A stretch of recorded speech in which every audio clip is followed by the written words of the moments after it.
Thank you all so much for joining us as we continue to demand peace instead of endless war, death, and destruction.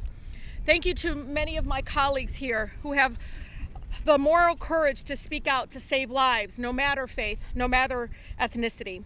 We know, many of us from just even in our district, that the majority of the American people are with us in demanding an immediate ceasefire. This isn't a fringe position, y'all. It's the will of the people. I know in Michigan, 53% of our residents in Michigan support a ceasefire. 74% of them are Michigan Democrats, and 64% of them are independents, all, again, supporting a ceasefire.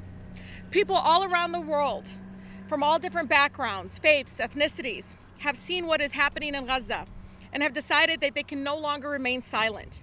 Over the past few weeks, we've heard a lot about how the president and his administration are concerned and troubled by the Israeli government's actions. We're here to tell him, so are we. And yet, once again, we are continuing, though, to veto resolutions at the United Nations for a third time, calling for immediate lasting ceasefire. We're asking, please, let's go ahead and now prioritize Palestinian lives, and again, saving the lives that are there, many of them women and children. I want you all to know in southern Gaza, Netanyahu has already promised to invade Rafah, even if there is a temporary ceasefire. I'm repeating this. In southern Gaza, Netanyahu has already promised to invade Rafah, even if there is a temporary ceasefire. Rafah, as many of us know, and many of us have talked to advocates and families, Rafah is where 1.5 million Palestinian families are displaced without food, clean water, and shelter. And calling for a temporary ceasefire is not enough. We all here are saying we need a permanent solution to this. So we know that there's nothing humanitarian about temporary ceasefire that feeds our children in Gaza before the bombing and killing resumes. So we need a lasting ceasefire. I know that 1.7 Palestinians, nearly 3/4 of Gaza's population, have been displaced. Famine and disease are rampant. I'm hearing about it every single day. Children are forced to eat grass, animal feed, just to survive. I saw a grandmother who, again, lost the parents of the child was lost. Her grandchild is in the hands of her, and she's giving them just water that's like brown, looks contaminated. According to the United Nations, 576,000 people in Gaza, one step away from famine.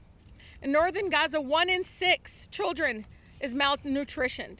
I have a family, the Zachariah al-Rashi family in northern Gaza. The grandfather lives in my district, and he's saying, my grandson has a fever, Rashida. How do I get him medicine? How do I save his life? We don't know what to do. Using starvation as a weapon of war is undeniable a war crime. And is a war crime that we continue again to be complicit to those decisions. All across Gaza, the medical system has been deliberately destroyed. According to UNICEF, at least 90% of children under the age of 5 is affected by one or more infectious disease.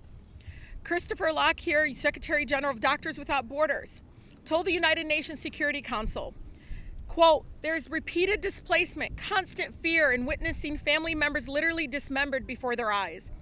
These psychological injuries have led children as young as 5 to tell us that they would prefer to die. Children in Gaza, we all believe, deserve to grow up. They deserve to grow old. Netanyahu, as we all know, has a long history of turning to extremism and violence to boost his failing domestic political support. And there's very real danger, y'all, that he will expand this war regionally in an effort to stay in power. I have families in my district that have families in South Lebanon, and they're already seeing a number of funerals pop up because of the continued bombardment. Make no mistake, the United Nations is slowly being drawn into Netanyahu's war, and we're saying enough. Enough. We all know that we continue to say we don't have money for removal of lead, to fund our schools, to try to address the declining healthcare system in our country, and yet we continue to invest in wars like this. We cannot stop organizing, as you all know, and marching until our country facilitates a lasting ceasefire. And that it also includes the release of all hostages and those arbitrarily detained. And let me just be very clear. We must say ceasefire now. We must say release the hostages. And all of that is not conflicting demands. They result in the same thing. The alternative is continued death and destruction. And I'm here to say, not anymore, not on our watch. I'm here to say that we must choose life over death. Ceasefire now. Thank you.